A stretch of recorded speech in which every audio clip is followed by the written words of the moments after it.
Hi everyone. I'm here today with my very good friend Rachel Johns, and we have been chatting. We always chat. We chat lots. So we were chatting the other night about a thing that is of great interest and worry to both of us, which is write it out. And we decided that instead of just talking to each other about it, that we would talk to each other and record the conversation so you guys can see what we talk about and what we worry about. So welcome, Rach. Welcome. I was like, we're both smiling. We should be crying. We should be. So just before we get started, for those of you who don't know, and I can't imagine that there is anyone that doesn't know, but this is Rachael Johns. Rachel is the author of about 1 million books. She's so prolific that I can't keep up with her. How many have you written now, Rach? What are we up to? I don't know. Maths is not my strong point. I think it's about 25, but you know, some of them are shorter than others. Every time I release a book, I think I get asked this question, so I should actually, go. I'll probably be saying 25 in about 10 years when I've written more, hopefully. It's a lot. Let me assure you it's a lot. I've read most of them. I don't think I've read every single one, but I've read pretty much nearly all of them. That's pretty impressive then. I'm still impressed if you've it's quite a lot, let me assure you. And I hope you have it with you right there, because I should have my copy. I don't know where my new book. Oh, I have to get it off. Brand new out. I actually don't know where mine is. What have I done with it? Oh, I've put it on the shelf. Oh, you've got one. Good. Yeah, it's pretty on the spine there. Yes, this is my new book, Flying the Nest. Look, there's a whole, I don't know if people can see. Should I move? Yeah, I can see. I'm very impressed. I've been staring at my books the whole time. Whole shelf in my bookshelf of Rachael Johns books, and Flying the Nest, which is, hold it up, Flying the Nest is, ta-da! Flying the Nest is I love the cover. It's a beautiful cover. Just before we start talking about our Write It Out, let's do a little promo for the book, seeing as it's a brand new release. Can you tell people what it's about, just quickly? You didn't tell me that was going to happen. Oh, well, Flying the Nest is actually it's about nest parenting, which a lot of people haven't heard about. It's kind of a new, relatively new custody arrangement where instead of the kids going back and forth between their parents when a parent separate or break up, the kids stay in the family home and the parents take turns living there with them. And, they sometimes share another house, or there's a whole lot of different ways it can work.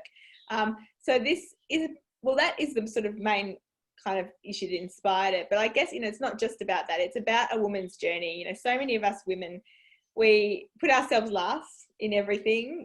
We often sacrifice a lot for our families, husbands, kids, willingly and happily. But at the same time, sometimes then at the end, or you sit down and think, well, what have I done for me, or who am I? And you sort of lose yourself a bit. And this book is about someone sort of having to find herself again, I guess, after the end, or what she hopes is not the end of her marriage, but might be the end of her marriage. So it deals with a lot of everyday issues, things that people who have kids, teenagers, all the worries that we have. I think it's quite a real book, but there's also an element of romance, because I do like that. And this is probably, in those books you mentioned before, I've written, a number of rural romances and a number of what we call women's fiction. And that's another video for us to do. Yeah, that is another video, definitely a long one. But this book is probably my most one that sits between the two. So I think for the rural romance readers, it's half set in a small town, and there's definitely strong romantic elements. But for those people who prefer to not so have the focus on their romance, and they like, the other aspects of what's going on in a woman's life sometimes, that's there as well. So yeah, it kind of sits firmly between the two, I reckon.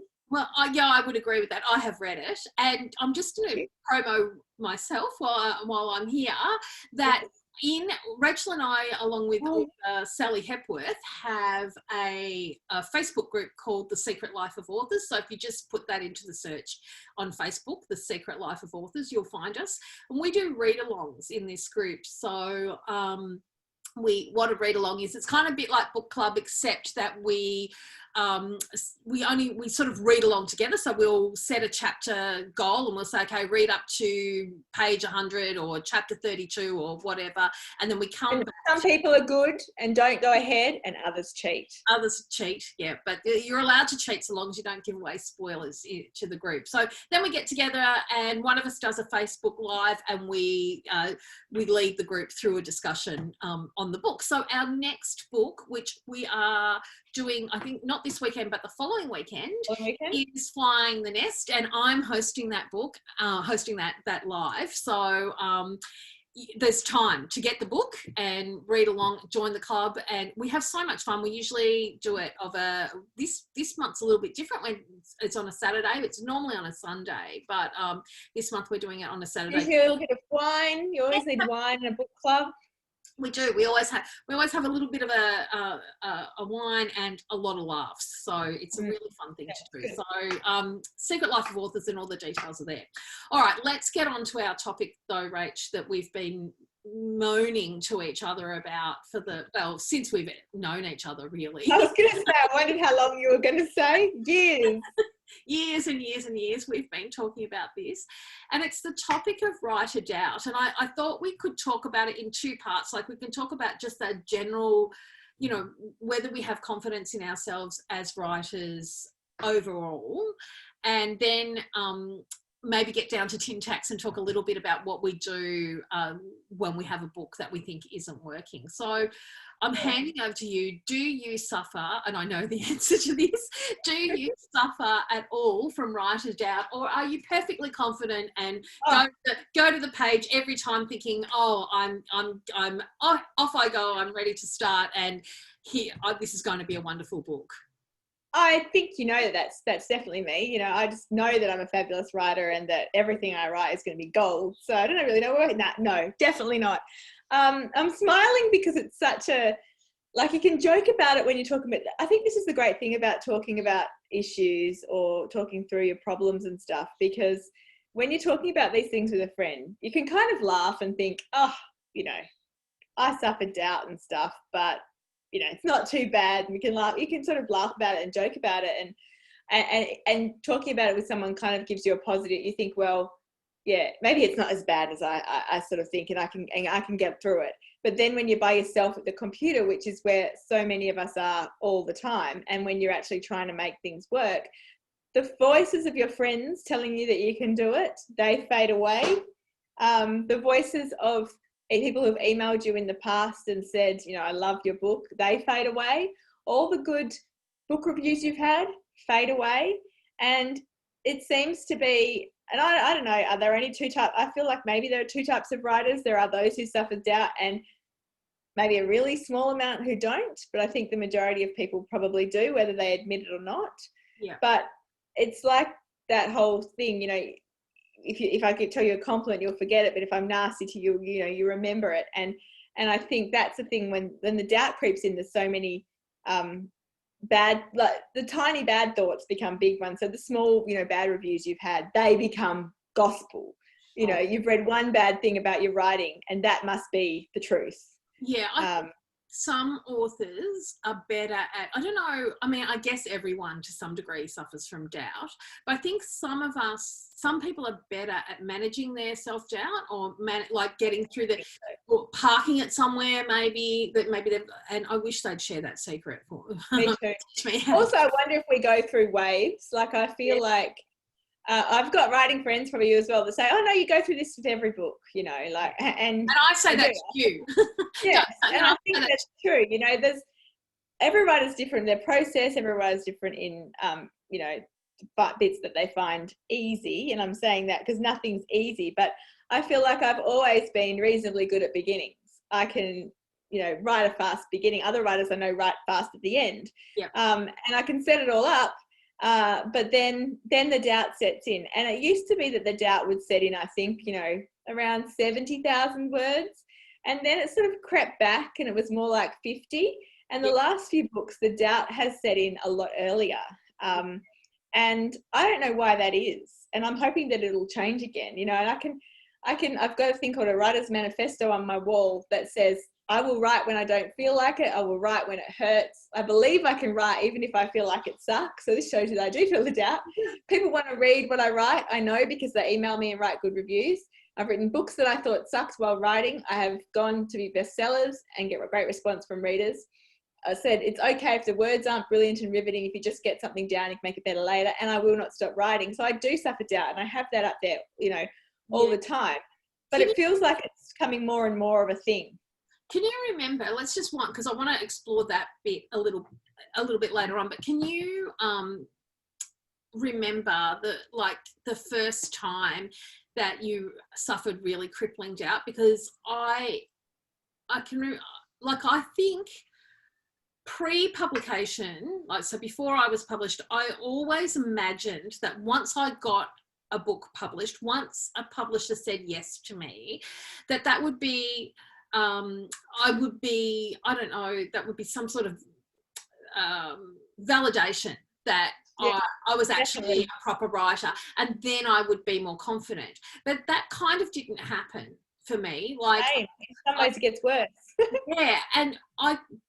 But for the first few books, so I wrote 3 romance books. And so the first one I was pre-published, and I was just, I didn't know if I could write or not. I was just desperately looking to be published. Then I got published, and I thought, well, that will put the end to the doubt. Well, it will be wonderful now. That didn't happen. So I wrote another book, and throughout that book, I was panicking that it wasn't as good as the last book, and that the publisher wouldn't take it. But they did take it, and that book went on to be a bestseller. And that was actually, in a lot of ways, that put a lot of pressure on me, because, and I know this has happened to you too, but so that book went on to be a bestseller, which then made me really scared, because then I thought, I don't know how I did it. And it seemed like a something to me. It seemed like I didn't like the book when I was writing it. In fact, I hated the book when I was writing it. That's always my case. Liked the idea, but I couldn't make the idea on the paper do what was, I couldn't, my head. I can all relate to that. Yeah. So that was the second book. Then the third book, I actually had a reasonably easy ride, because it was, I did a series with another 2 author friends, and we had a box set of related stories, and that was a lot of fun. And I really, that's the only book I think I've ever written with no pressure, and I think being with the other authors, it was a combined project. Maybe that was holding your hand, helping. Then I wrote a book that I really wanted to write, and I didn't have a contract for it, so that wasn't as much pressure, but it was still pressure. But then the next book, which was the second book in a 2-book contract. You did have a contract, didn't you? Yeah. I had a contract for that, and I had crippling self-doubt. I just, the whole time I was writing the book, and I still hate the book to this day, and it's because of the experience I had when I was writing it. It's not a poor book, it's not its fault, but I think it's a fantastic book, and I'm not saying that. I really, really like that book, and I think often that's the thing. Our doubt doesn't always cripple the book, we can't analyze necessarily. I love the book, but personally, I almost gave up writing. Like that too.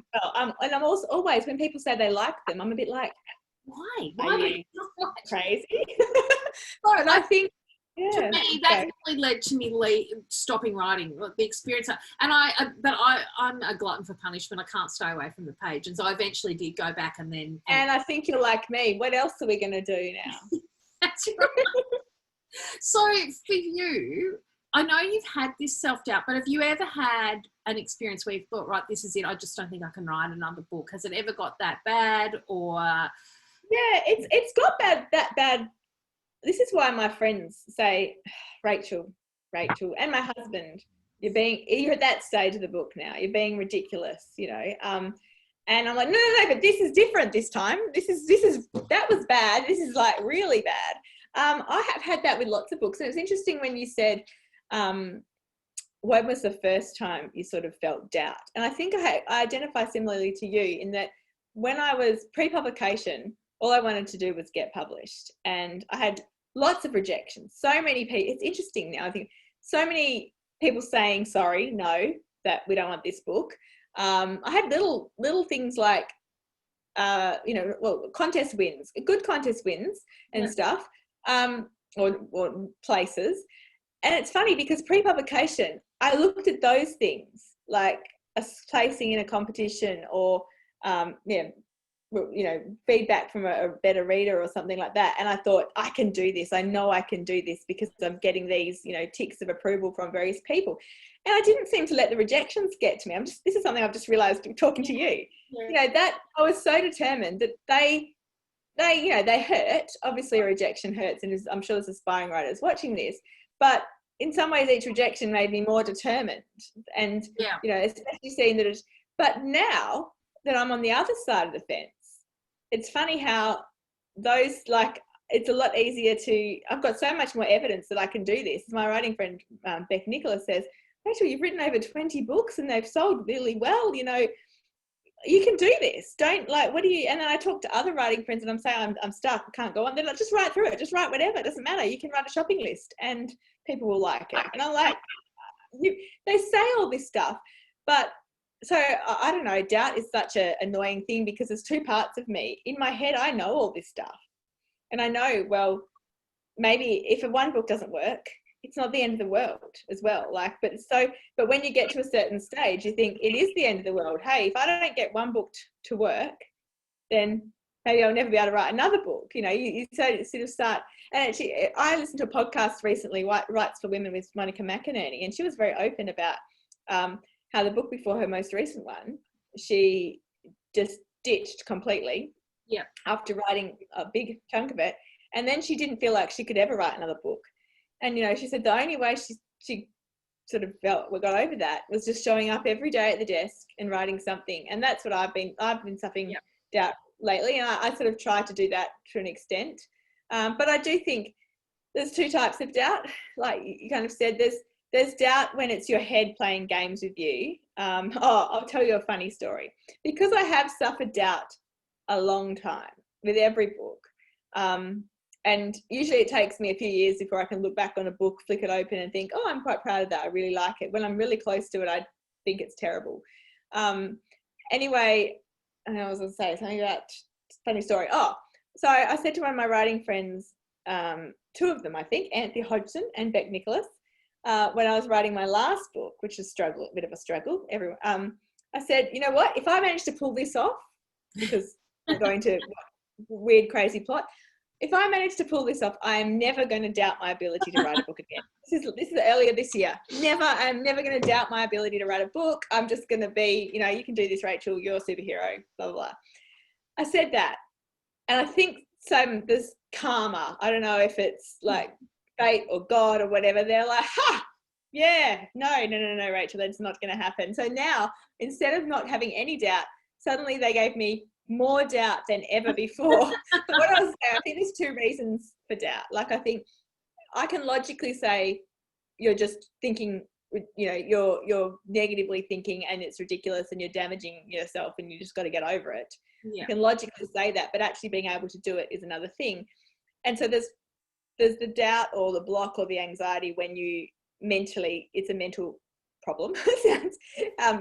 But then there's the other type of doubt or block or you get stuck, and it's not that you can't do it, it's that you're not doing it right. And so I think it's what I'm trying to do when I get to this stage where I am stuck and I'm feeling anxious, and I look at, well, why am I feeling like this? And it's usually because I think the story is terrible and crap.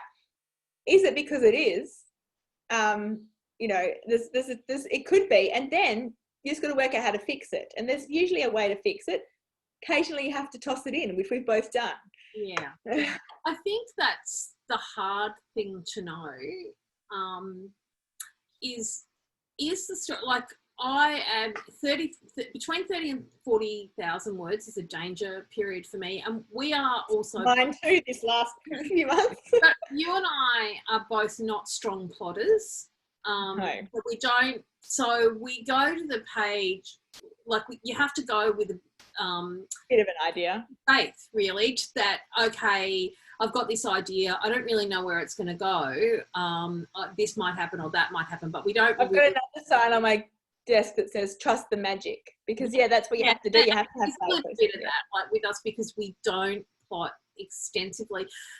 Each one of my books has been different, so my process is different for each book. But I'm not someone who knows the fine detail, and you're not either.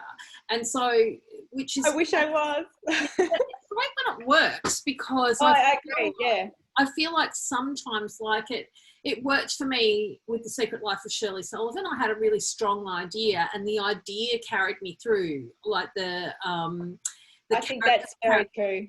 And I really enjoyed writing that book as much as you can. Like, it's always hard, like you said, it's always hard work. It's never easy, but I felt enthusiasm for that book, and I felt like I was on a roll, and I was pulled through the story by the characters. Whereas other books, like the book I was talking about before, and you had a strong plot projection because you knew it was a woman breaking her husband out of old people's home, and then there was someone that she had, you know, people on the chasing her.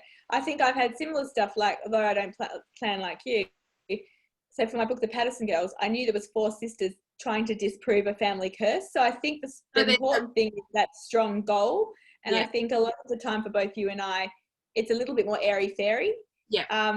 And, you know, you can write a good book that way. We both have. Yeah. But it's harder it's a lot easier to yourself if you do have strong goals. Yeah. Like, not personal goals, but if your characters have strong goals, and then but you can write a book without it, but you can. It's a lot scarier. I think for me, it's a lot harder. And when I get to that, I've tossed out now 1, 2, 3 books at that word mark, around about between 30 and 40. So I've got one rural romance, which I recently reread and thought, actually, this is not too bad. I often think that's the thing. You just need that distance, don't you? So that's one that I might go back to. And it had a few plot problems that I thought at the time were insurmountable, but with a bit of time and distance, I'm looking at that going. And growing as a writer, I suppose, you know, hopefully we get better. It was much earlier. Even if we feel like we're getting worse. So I could probably go back and fix that one. But and then there's another one that I wrote. I think the subject matter was too dark. I go to dark places in my writing, but I think it was a book about grief. And I think... Interesting. That's one of my reasons why I think my second, I'll tell you in a second, but remind me about that, dark. Okay, so that particular book, it was a book about a mother's grief, about a boy who was killed in a mass shooting. And it even though the overall projection, like my trajectory was uplifting, I hoped in the end, it was about a woman running a marathon to get over grief. But it was so painful to write, and I was depressed writing it. And I thought, how are readers ever going to cope with this? Like, I can't even bear to write it. It wasn't fun to write. And I feel like, I also felt like that perhaps the trauma in that book that people might be exposed to wasn't worth it. Like that. I don't think they were going to get enough of a payoff with the uplifting ending. Yeah. So I know what I wanted to achieve, but the words on the page weren't achieving what my end goal was. So I left that one alone. And then the third one is one that I've just recently, 5 or 6 months ago, ditched, just because I just wasn't feeling it. And that's another one that I reckon maybe in time, if it maybe like the rural romance, I might be able to go back to that one, because it did have a strong through line, a strong plot. So I just wasn't feeling it. And I think it comes across in your writing a little bit or it can do for me, if you're not really feeling it when you're writing it can sort of affect your writing. So sometimes, like for me, a break can fix that. So anyway, you were saying, because what I was to say on that as well, though, I think the hard thing though is it's easy to give up when things get hard, but it's also sometimes the right thing to do. So the trick is sort of working out, whether, because it's okay to give up, and it's okay to say, look, I tried, this one's not working right now, and maybe it will work later. That's okay. But I think we're also scared of admitting failure. I do think we have to be careful of not giving up too soon or too many. That's what I mean. It's the balance. It's the balance, because you can't give up everything. And some books, so it's like when I'm editing or I get structural edits. So many times I've been given a really big thing that I have to change, and I'm like, don't think so. I think, and I have to go to myself. I always ask myself these questions, and I think it's probably the same when you're at the stage about the book of giving up. I always ask the questions with editing. Do you not want to do it because it's just too hard and you're lazy because structure edits suck? Or do you not want to do it because you really think that what you had is better for the book? Yeah. So I think you need to ask yourself the tough questions. And I think it's the same with the giving up. Because, you know, we're told often, just write through, just keep writing. It doesn't matter if it's crap, write a first draft that's horrible and everything's fixable, blah, blah, blah. And maybe it is, but also you want it to be enjoyable. You got to think about your own mental health as well. Yeah. Like if you're not enjoying it and, maybe you can make it work, but what's the sacrifice for the rest of you? Like, if you're going to be miserable the whole time, you're grumpy for your family, maybe you can spend 6 months and it will work, but is it worth it? But I think, you really have to be careful because it's so easy to go, oh, well, this book sucks. My next idea is much better. You've really got to work it out. I think I've got a rule with myself. Because that's good. I like to hear it. I'll tell you what. That I don't let myself write 2 books in a row. Like if this one up on 2 books in a row. Yeah. Yeah. Like I won't throw out 2 books in a row. I'll at least write. So this book that I'm writing now, that I've just finished a full draft of, again, at about 40,000 words, I had a meltdown and went, oh my God, I've done it again. 40,000 words of this, it's not going to work. I don't know what I'm doing. This is crazy. Exactly. I think that's a good strategy to have because my situation recently is I've never given up actually since being published. I'm pretty sure I've probably the most I've got rid of is 20,000 words of a novel, I think, when I realized I'd gone in the wrong direction, and that hurts and is painful, but it was like halfway through and, I wanted to finish. I was on that. So I've never given up. Many, many years when I first started writing, I was first published. I had this wonderful thing that would happen every time about 50,000 words. I'd have an idea for a new book. And, that's the shiny new idea. It used to happen to me too, not so much anymore. But it doesn't happen anymore. I hate it doesn't happen. So I was very good. And I just used to write a few notes on that, and it was comforting because I always knew that what I was going to write next. Yeah. And, but that doesn't happen to me anymore either. I think the more books you write, well, different people do. But so this recently though, I have done what you've done and given up. And whether it's the right thing or not, we're still to know. So I'm writing a rural romance. It's the 5th book in a series. I pitched it saying I wanted to write a Christmas rural romance. There's only kind of one character that was from the others because I'm not a planner in terms of book by book, but also not series. So I never planned to write the 5th book, and I decided to. Yeah, it would be easier if I'd planned right from the beginning. So I have got a hero that I can't change because I've said that's basically he's a publican in the town.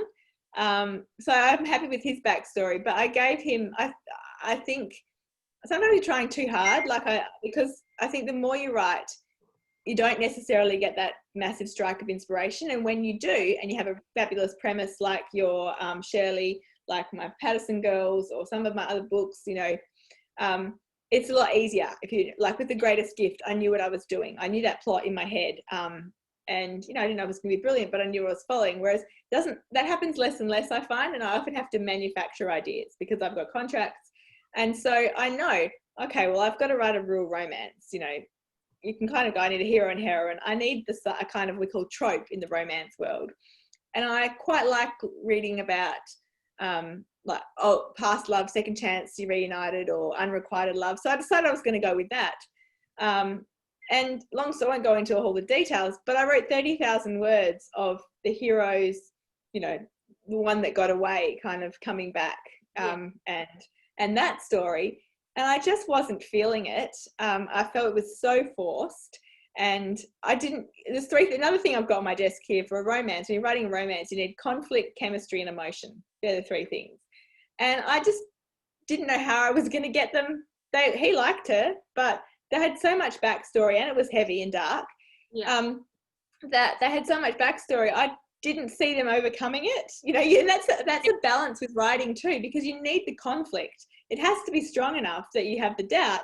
But if it's too strong, then I'm like, they're not going to even kiss each other.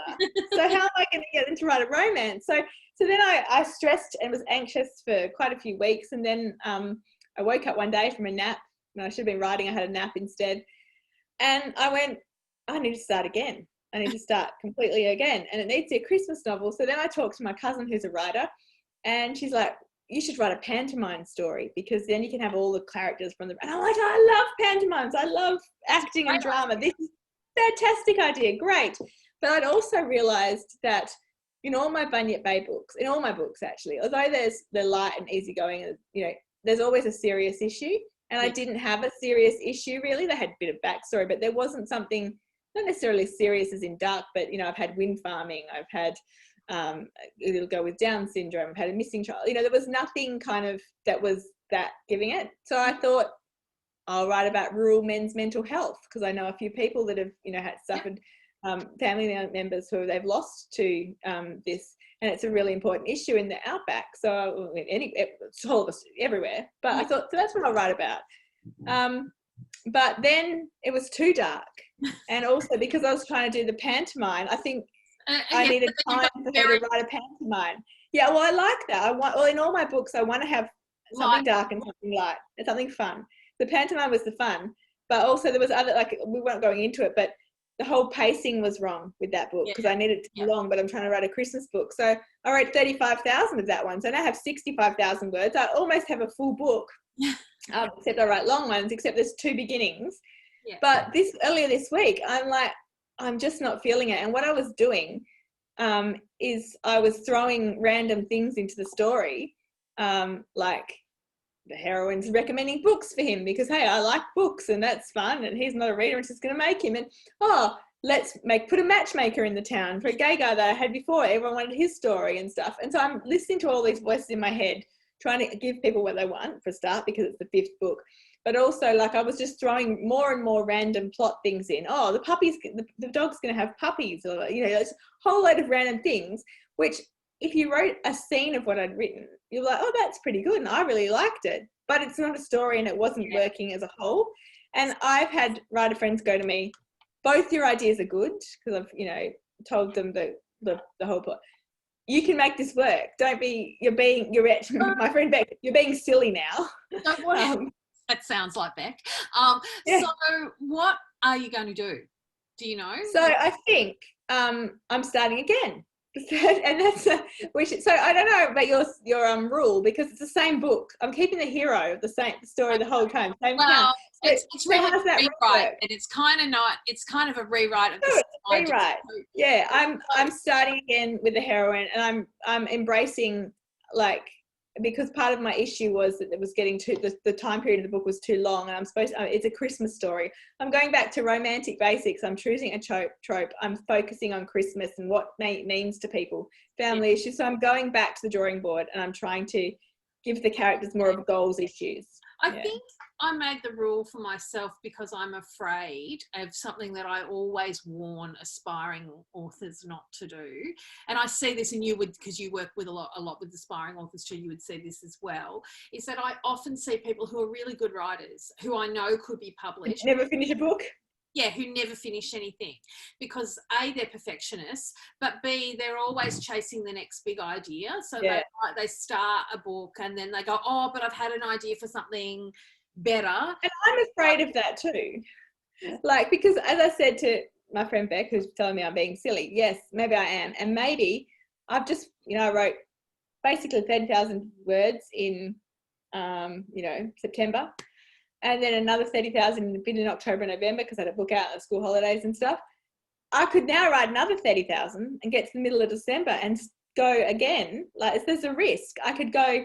Yeah. And there's a risk in all writing. So I could write another 30,000 words of this new heroine, new story, and go, no, it's still not working. And then I'm another month closer to my deadline, which I've already asked for an extension on. And so I have to work out, do I choose one of the 2 stories I've already got and just make it work? Because I probably can make it work. I probably can write a book, because I think you get to that sort of stage where you can, but will it be a book I'm proud of? Will it be a book I feel excited about? And so this is a risk, and who knows? I'll report back in a month to see let us know. I think maybe that's the takeaway for people is that you've written a million books and I've written like a few and we have been published, both of us, by big reputable publishers in this country. We've been both of us published for a long time now, or especially like when were you first published? About the same time, I think. I was a year or maybe 2 years behind you. I'm 10 years next year. Oh my goodness. Yeah, no, I didn't get published till 2014, so I was maybe 3 years behind you. Yeah. Yep. But we've both had multiple books published and we still don't know the answers to these questions and we still doubt ourselves. So I think whilst that might not help aspiring authors in terms of getting the answer to what do you do when your book's not working, I think it would help me, it would have helped me to know, especially in the early days, that everyone feels like this, and that I guess the best takeaway for me is to talk to someone else about it. Like totally agree. When I'm stuck, I talk to you, I talk to my other writing friends, I admit what the problem is. And people will say, like a lot of times people will say things like, you can do it, and they'll be motivational, but they'll also give you practical help as well and say things like, well, tell me the plot, send me the outline, what have you done so far? Well, and then they can sometimes just someone else's fresh eyes on it. I mean, I'm terrible at plotting. Or just talking it over yourself can help clarify what you're actually trying to do. Exactly. So don't be afraid to tell someone, I guess, is the takeaway from this. Like, it happens to everybody. We all, most of us anyway, doubt ourselves at some point. And also, I think what I've tried to say to myself, and I don't have the answers like you either, but I've tried to go, well, what is the worst that can happen? If I don't finish this book, I don't have it out next year. You know, my publishers are good people. They will be like, they won't banish me from publishing for eternity. A lot of fear amongst, and I understand it. I think there's a lot of fear about never being published again. Like, so for me, the worst thing that happened to me was that I lost my confidence at the end of a contract. So, and then I wrote that next book. So I wrote The Art of Friendship, and I lost my confidence when I was writing that book. I didn't enjoy writing it. I felt it wasn't a good book.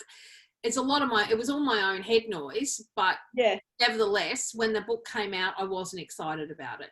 And then I was at the end of that contract. I took a really long time to write the next book because I wrote 40,000 words of a book that didn't work. I threw that out, and then I had a heart attack and thought, I can't write anymore. I don't know what to do. For a second, I thought you really had a heart attack. I was like, what? I missed a heart attack? Not a real one. Just a mental, breakdown. Okay. I've had many of them. Yes, I had a little meltdown going, I don't think I can do this anymore. So it took me a long time. And then I wrote Shirley. And that's a good example of how brilliant a book you can write, and that you can get past these things, And that's what I'm trying to say. Not that it's a brilliant book, because that's not for me to say, but that I think we're often afraid in ourselves, or often hear gossip that, if you lose your contract, if you don't bring out a book a year or 2 books a year. I mean, all that stuff is ideal, but just because the ideal doesn't happen doesn't mean it's the end of the world. It doesn't mean you'll never be published again. It doesn't. And I think the biggest tool in your toolkit to get over, to get through this, is resilience. You can feel the doubt and feel the worry. But what has kept you in the game and me in the game is that we don't give up. Like, we feel the doubt and we whinge about it, but we keep turning up. It's probably another podcast, whatever we're doing, video, and with other people especially that have been through this, but we know many people who have lost contracts and, have reinvented themselves. And that's the thing. The doors is never completely shut. So, you can write. If you can write one good book, you can write another good book. Exactly. We're our own worst enemies. Our fears. Totally, completely. Our own worst enemies. But we have, as usual, been talking for ages now. So I think we probably should wind this up before we bore people to death. Probably nobody's still listening. Probably not. But anyway, that's okay. We're still chatting. You can say some really juicy gossip secret stuff now. Save it for the end. It's like watching the credits after the end of really cool. You just never know. Mm. Anyway, thank you so much for joining me today, and flash your book again. Oh, yep. Yeah. Flying maybe the last. No.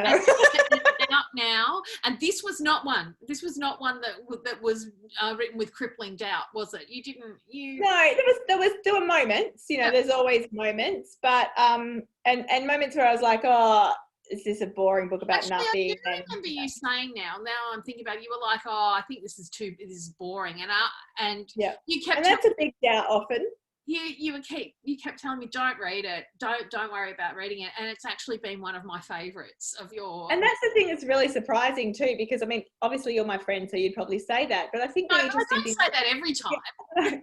but we are not our best judge of our own work. We definitely aren't. I think you're too close to it. You've been through the hassle of it, and so you really should be listening to other people, like, as I said, not necessarily friends and mums, but I have had I just got a review on Instagram. Someone who I respect as a reviewer said, I think this is now their favorite Rachael Johns book. And I'm like, that's fantastic. Wow.